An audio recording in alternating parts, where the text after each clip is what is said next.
नमस्कार, मैं हूं निकिता और आप देख रहे हैं सत्यहिंदी.com। चलिए एक नजर डालते हैं अब तक की सुर्खियों पर। आम आदमी पार्टी की राज्यसभा सांसद स्वाति मालीवाल ने खुद के साथ हुई मारपीट के मामले में नया बयान जारी किया है। उन्होंने आज शुक्रवार को एक्स पर लिखा कि हर बार की तरह इस बार भी इस राजनीतिक हिटमैन ने खुद को बचाने की कोशिशें शुरू कर दी है।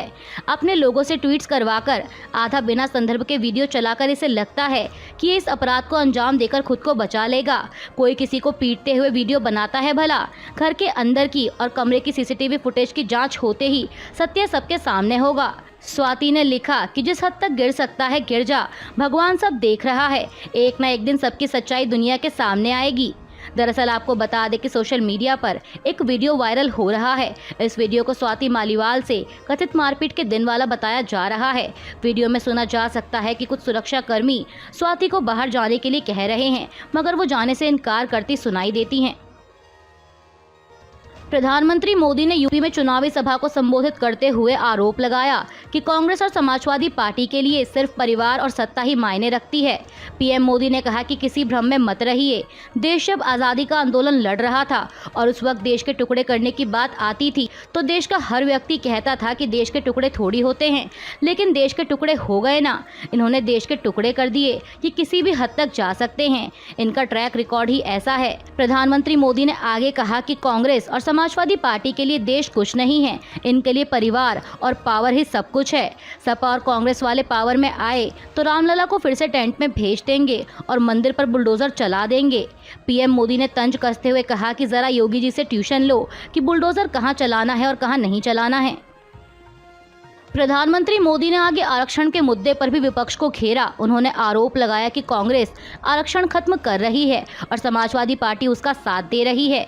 पीएम मोदी ने कहा कि बाबा साहेब अम्बेडकर ने धर्म के आधार पर आरक्षण देने का विरोध किया था, लेकिन कर्नाटक में जितने भी मुस्लिम हैं, कांग्रेस ने उन सबको रातों रात ओबीसी बना दिया। एक ठप्पा मार के सबका कागज निकाल दिया। इसका असर ये हुआ कि जो पिछड़ों को आरक्षण था उसमें वो आ गए और सारा डाका डालकर ले गए। कांग्रेस यही मॉडल पूरे देश में लागू करना चाहती है। समाजवादी पार्टी और कांग्रेस एससी, एसटी और ओबीसी का आरक्षण छीनना चाहती है। पीएम मोदी ने कहा कि समाजवादी पार्टी तो दिन रात पिछड़ों की राजनीति करती है, लेकिन ये लोग कर्नाटक पर कुछ नहीं बोल रहे और कांग्रेस एससी, एसटी और ओबीसी का आरक्षण मुस्लिम को दे रही है। कांग्रेस नेता राहुल गांधी ने भी उत्तर प्रदेश की अमेठी में एक चुनावी सभा को संबोधित किया।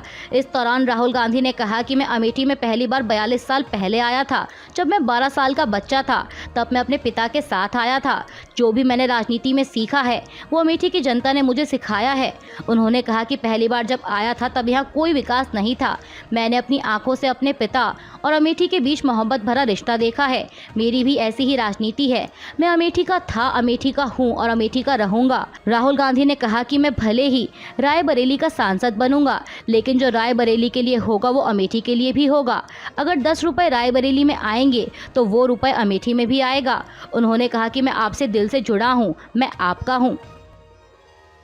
कांग्रेस नेता राहुल गांधी ने आगे प्रधानमंत्री मोदी को घेरते हुए कहा कि आजकल मोदी गोदी मीडिया वालों से बहुत इंटरव्यू कर रहे हैं, ये नरेंद्र मोदी के हैं, हमारे नहीं हैं। कांग्रेस नेता ने कहा कि ये किसान और मजदूर की बात नहीं करते। आजकल मोदी जी का इंटरव्यू कराया जाता है जहां पर मोदी जी से पूछा जाता है कि हिंदुस्तान में अमीर बढ़ते जा रहे हैं, चुने हुए लोग अमीर होते जा रहे हैं, लेकिन गरीब लोग गरीब होते जा रहे हैं। इस दौरान नरेंद्र मोदी अकड़कर बोलते हैं कि क्या सबको एक जैसा बना देना चाहिए। राहुल गांधी ने कहा कि मोदी चाहते हैं कि देश में 22 से 25 लोग अमीर रहें और गरीब लोग गरीब रहें। कांग्रेस नेता राहुल गांधी ने आगे अग्निवीर योजना पर भी अपने रुख को दोहराया। उन्होंने कहा कि जैसे ही सरकार बनेगी अग्निवीर को उठाकर कूड़ेदान में फेंक देंगे। एक ही तरीके का शहीद होगा, सबको पेंशन मिलेगी, सबको इज्जत मिलेगी, सबको मेडल मिलेगा। राहुल ने कहा कि अग्निवीर सेना को नहीं चाहिए था। अग्निवीर अडानी की मदद करने के लिए मोदी ने सेना पर थोपा, लेकिन हम अग्निवीर योजना को खत्म करेंगे। अमेठी के लाखों युवाओं को मोदी जी ने बेरोजगार बनाया है। देश में जारी लोकसभा चुनाव में एनडीए के प्रदर्शन को लेकर महाराष्ट्र के उप मुख्यमंत्री देवेंद्र फडणवीस ने कहा कि 2014 और 2019 में हमारा जैसा प्रदर्शन रहा वैसा ही 2024 में भी रहेगा। उन्होंने कहा कि 4 चरण के बाद महाराष्ट्र में हम लोग संतुष्ट हैं। हमको लगता है कि लोगों ने भरपूर समर्थन पीएम मोदी और हमारे महायुति को दिया है और 5वें चरण में मुंबई में तो मन में मोदी जी हैं, इसलिए मुंबई के लोग पीएम मोदी को ही समर्थन देंगे, तो 5वां चरण हमारे लिए सबसे अच्छा होगा। देवेंद्र फडणवीस ने आगे उद्धव ठाकरे को निशाने पर लेते हुए कहा कि उद्धव ठाकरे जो पहले अपने आप को हिंदुत्ववादी कहते थे, वह जिस प्रकार का तुष्टीकरण कर रहे हैं वो बहुत आश्चर्य की बात है। इंडी गठबंधन की पहली सभा में सबने कहा कि हिंदू शब्द छोड़ दो। उन्होंने हिंदू शब्द छोड़ दिया। वह हिंदू शब्द का उच्चारण नहीं करते।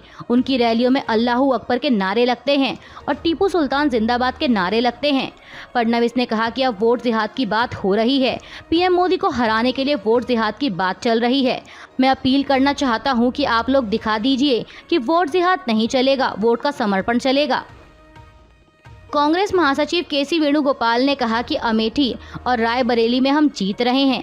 आप लोगों का मूड देख सकते हैं, मूड इंडिया गठबंधन के पक्ष में है। कांग्रेस नेता ने कहा कि राहुल गांधी के पास आंकड़े हैं। उन्होंने पूरे भारत का दौरा किया, वह लोगों की नब्ज को जानते हैं, इसलिए वे कह रहे हैं कि इंडिया गठबंधन दिल्ली में आराम से सरकार बनाएगा। केंद्रीय गृह मंत्री अमित शाह की 400 पार वाली टिप्पणी पर प्रतिक्रिया देते हुए कांग्रेस सांसद अधीर रंजन चौधरी ने कहा कि एक तरफ पीएम मोदी का 400 पार का नारा है, वहीं हम कह रहे हैं कि पीएम मोदी सत्ता में नहीं आएंगे। उन्होंने कहा कि इस बार 400 पार सपना है, इस बार मोदी की हार सत्य है। अमित शाह ने आगे संविधान बदलने के आरोपों पर भी बात रखी। उन्होंने दावा किया कि केंद्र की बीजेपी सरकार को पिछले 10 साल में संविधान बदलने का बहुमत हासिल था। अमित शाह ने कहा कि संविधान बदलने का बहुमत हमारे पास 10 साल से है। आप क्या समझते हैं, राहुल बाबा एंड कंपनी कुछ बोलेगी और देश मान लेगा? उन्होंने कहा कि देश ने ही हमें बहुमत दिया है। देश की जनता को मालूम है कि मोदी जी के पास 10 साल से संविधान बदलने का बहुमत है, लेकिन हमें 400 सीटें संविधान बदलने के लिए नहीं, बल्कि देश की नीति में स्थिरता लाने, देश की सीमा को सुरक्षित रखने और देश को दुनिया की तीसरी सबसे बड़ी अर्थव्यवस्था बनाने के लिए चाहिए। अमित शाह ने कांग्रेस पर निशाना साधते हुए आगे कहा कि बहुमत के दुरुपयोग का इतिहास कांग्रेस का है। इंदिरा के समय में कांग्रेस ने बहुमत का दुरुपयोग किया, आर्टिकल बदल दिए और इमरजेंसी लगा दी, किसी भी कारण के बिना 1.25 लाख लोगों को जेल में डाल दिया। दिल्ली के मुख्यमंत्री अरविंद केजरीवाल की अंतरिम जमानत पर टिप्पणी करते हुए गृह मंत्री अमित शाह ने कहा कि उन्हें सिर्फ अंतरिम जमानत मिली है, उन्हें शराब घोटाले में क्लीन चिट नहीं मिली है। समाचार एजेंसी एएनआई को दिए इंटरव्यू में केंद्रीय मंत्री ने कहा कि सुप्रीम कोर्ट के फैसले पर मैं कोई टिप्पणी नहीं करना चाहता, लेकिन आम आदमी पार्टी और कुछ मीडिया ग्रुप इस फैसले को जीत की तरह दिखा रहे हैं, जबकि ऐसा नहीं है, क्योंकि केजरीवाल को सिर्फ अंतरिम जमानत मिली है। पहले इनकी अपील थी कि गिरफ्तारी गैर कानूनी है, लेकिन सुप्रीम कोर्ट ने वो बात नहीं मानी। फिर जमानत मांगी गई, सुप्रीम कोर्ट ने उसे भी नहीं माना। अब जब बाद में प्रचार की बात आई तो सुप्रीम कोर्ट ने 1 जून तक अंतरिम जमानत दी है। अरविंद केजरीवाल को क्लीन चिट नहीं दी गई है। केंद्रीय गृह मंत्री अमित शाह के संविधान वाली टिप्पणी पर आरजेडी सांसद मनोज झा ने कहा कि उनके पास संविधान को बदलने के कई तरीके हैं। गोलवलकर ने बंच ऑफ थॉट्स लिखी थी, क्या उनमें से किसी ने कहा कि हम उस किताब को अस्वीकार करते हैं और हमारा उससे कोई लेना देना नहीं है? इस पुस्तक में अनुच्छेद 15 और 16 में सार्वजनिक रोजगार में आरक्षण के बारे में बात की गई है।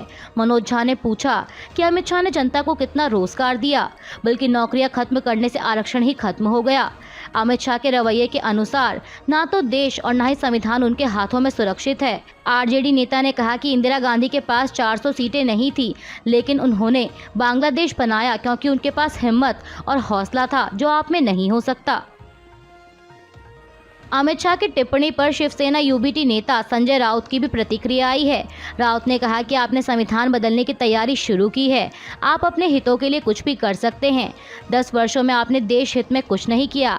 आपने यह सुनिश्चित करने के लिए अनुच्छेद 370 को रद्द कर दिया कि अडानी जैसे कुछ उद्योगपति वहां प्रमुख स्थानों पर जमीन खरीद सकें। राउत ने आगे आज महाराष्ट्र में होने वाली प्रधानमंत्री मोदी की जनसभा पर भी टिप्पणी करते हुए कहा कि महाराष्ट्र में प्रधानमंत्री मोदी या अमित शाह आकर चाहे जितनी जनसभा कर लें, वे जितनी जनसभा करेंगे महाराष्ट्र में भाजपा या उनके गठबंधन की सीटें उतनी ही कम होंगी, यह लगभग तय है। प्रधानमंत्री मोदी ने आज यूपी में एक रैली को संबोधित करते हुए विपक्षी गठबंधन इंडिया पर जमकर निशाना साधा। उन्होंने कहा कि जैसे जैसे चुनाव आगे बढ़ रहा है, ये इंडी गठबंधन ताश के पत्तों की तरह बिखरना शुरू हो गया है। यहाँ जो बुआ जी है, बुआ जी मतलब हमारे समाजवादी शहजादे, उन्होंने अब एक नई बुआ की शरण ली है। ये बुआ है बंगाल में। बंगाल वाली बुआ ने इंडी गठबंधन को कह दिया है कि मैं आपको बाहर से समर्थन करूंगी। इंडी गठबंधन की एक और पार्टी ने दूसरी पार्टी को कह दिया है कि खबरदार, अगर आपने हमारे खिलाफ पंजाब में बोला। इसके अलावा प्रधानमंत्री पद को लेकर भी सबके सब मुंगेरी लाल को पीछे छोड़ रहे हैं। देश में जारी लोकसभा चुनाव के बीच कांग्रेस नेता राहुल गांधी ने आज एक्स पर जानकारी देते हुए लिखा कि देश के गरीब परिवारों के लिए कांग्रेस ने एक और बड़ा फैसला लिया है। हमारी सरकार आपको 5 नहीं 10 किलो राशन हर महीने मुफ्त देगी। उन्होंने कहा कि यूपीए सरकार के दौरान हमने फूड सिक्योरिटी एक्ट के जरिए भोजन के अधिकार को कानूनी दर्जा दिया था। 10 किलो अनाज इसी कड़ी में अगला कदम होगा। राहुल गांधी ने कहा कि 10 किलो राशन और 8,500 रुपये महीने से शिक्षा और स्वरोजगार को बढ़ावा मिलेगा और करोड़ों परिवार गरीबी से बाहर निकलकर देश की अर्थव्यवस्था को गति देंगे। कांग्रेस नेता ने पीएम मोदी पर तंज कसते हुए आगे कहा कि नरेंद्र मोदी ने 20-25 अरबपति बनाए और अडानियों की सरकार चलाई, लेकिन हम करोड़ों लखपति बनाएंगे और हिंदुस्तानियों की सरकार चलाएंगे। स्वाति मालीवाल के मामले में राष्ट्रीय महिला आयोग ने केजरीवाल के पीए विभव कुमार को नोटिस भेजा था और आज शुक्रवार 17 मई को विभव कुमार को कमीशन के सामने पेश होना था, लेकिन वह पेश नहीं हुआ, जिसके बाद आयोग की अध्यक्ष रेखा शर्मा ने कहा कि विभव कुमार को फिर से नोटिस भेजा गया है और अगर वह इस नोटिस का जवाब नहीं देता तब उनकी टीम उसके आवास पर जाएगी। उन्होंने कहा कि वह स्वाति से पर्सनली भी मुलाकात करेंगी। रेखा शर्मा ने कहा कि जब हमने इस मामले को सोशल मीडिया पर देखा तो हमने स्वतः संज्ञान लिया। मैं इस मामले पर करीबी नज़र रखे हुए थी। मैंने उन्हें शिकायत दर्ज कराने को कहा। मुझे लगता है कि वे सदमे में थी, क्योंकि कोई भी ये उम्मीद नहीं कर सकता कि उनके नेता के आवास पर उन्हें इस तरह पीटा जाएगा। रेखा शर्मा ने कहा कि वह एक ऐसी सांसद हैं जो हमेशा महिलाओं के मुद्दों को उठाती रही हैं। मैंने उनसे कहा कि मैं उनके साथ हूं और आप शिकायत करो। काफ़ी देर तक सोचने के बाद स्वाति मालीवाल ने शिकायत दर्ज कराई। अभी के लिए बस इतना ही। बाकी की खबरों के लिए बने रहिए सत्यहिंदी.com के साथ।